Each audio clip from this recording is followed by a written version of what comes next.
I'm in love with truth telling. I absolutely love truth. And that goes all the way from the absolute truth, which is the undefined, uncontained, um, ineffable reality, you know, that one can awaken to. Empty and full. I'm in love with truth. On the transcendent level. I'm in love with truth on the immanent level, within the human being, within the body, the emotions, the psychology, the human being relationship. I'm in love with form. I'm in love with Mother Earth and all things that emerge out of her, all nature, animals, creatures, elements. I'm in love with honesty, truth telling that can happen between people. I love seeing people being themselves authentically. When someone is in alignment with what they know is good and right and true for them, as long as this doesn't cause harm, I'm in admiration of it. And that's what I want more than anything from each person that I meet is for someone to be themselves honestly and authentically and be able to see that reflected, even if it's a little bit of fear, a little bit of jealousy, a little bit of uncertainty, joy, exuberance, whatever it is. I'm in admiration of when there is what I like to call someone who's in sync with what's going on within them as a natural flow and movement and display. And when someone's not protecting, you know, I'm in love with it all, even people who are, or are holding back. But I really am in admiration of when I see someone just being themselves. And so this is something that has been important to me my whole life. I remember when I was a child and oh, 6, 7, 8, 9, somewhere all those years. And I had very close relationships to some adults in my life that weren't only my parents. I was very fortunate. We had some really nice adult friends that were part of our circle. And I just loved being able to observe and watch. And I could tell when someone was being themselves. It's like I had this radar. I really did. And when they were being true to themselves, like they were, or if it was a personality, a persona piece coming out, I didn't have those words, but I was in an observation of it. And I could tell, well, that's more like an actor or play. Oh no, there they are. There they are. There they are. And I just really wanted to, I vowed to myself to not lose myself in this acting, in this play as a persona. A little harder than I thought it was. But I hung on to a piece all through my teen years. And then in my very early 20s, I discovered meditation and yoga. And and I just fell into it, and especially with meditation and yoga too, because I felt like I was connecting with my body, and the body doesn't lie, and so I got to be able to reconnect with my body and whatever was kind of singing itself out of harmony. The body will start to be able to sing itself out of harmony when we are not living in sync with as true nature, as nature. And so I became adept over time in my 20s of being able to listen and being able to attune and support my body and also the psyche, and all of it is kind of together in order to be able to release and relax and come back into harmony. And then with meditation, I just fell in sync right away with the stream of presence and be able to learn how to stay there and how to integrate that into my everyday life. That took some doing and some time. And then I realized that what I had been attuned to as a child, and then not completely lost the thread of in my teenage years, was that I wasn't wanting to lose myself in the world of persona, which means personality and the separate self. Really, that's what it is. And something was like vigilant about being attentive to not letting that happen because it hurt. It honestly hurt. And I couldn't really buy into identity.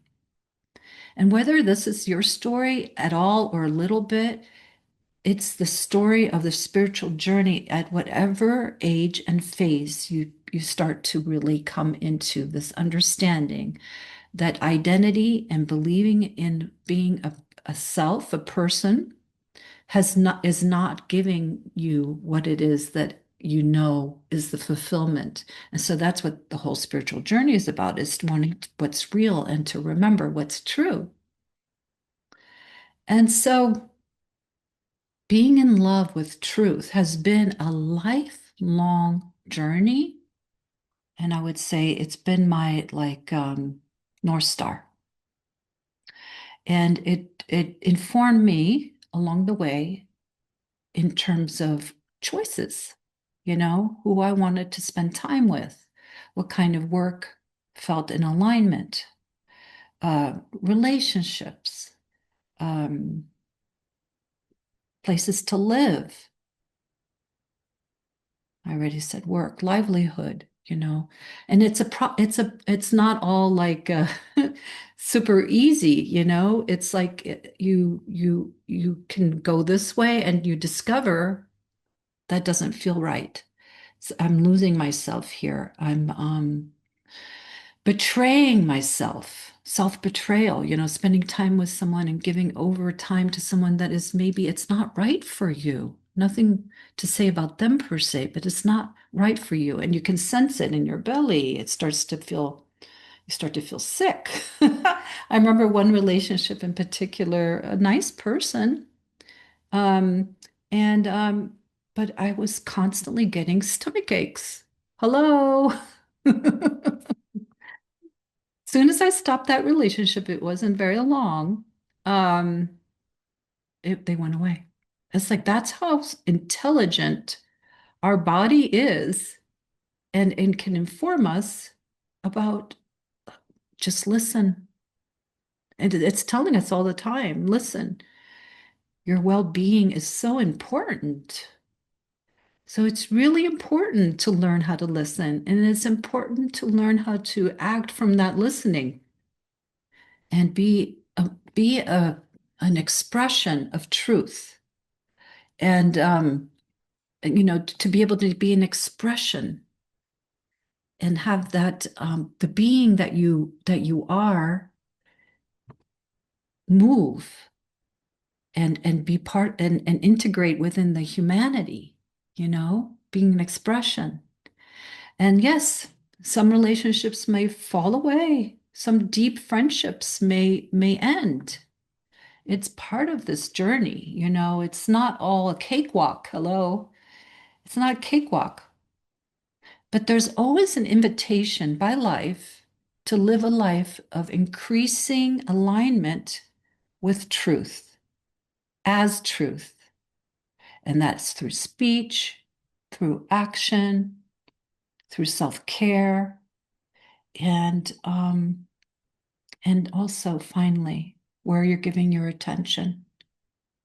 Are you being in integrity? Are you being sincerely devoted to what it is that you say that you want, which is, if it's truth, are you being devoted to it?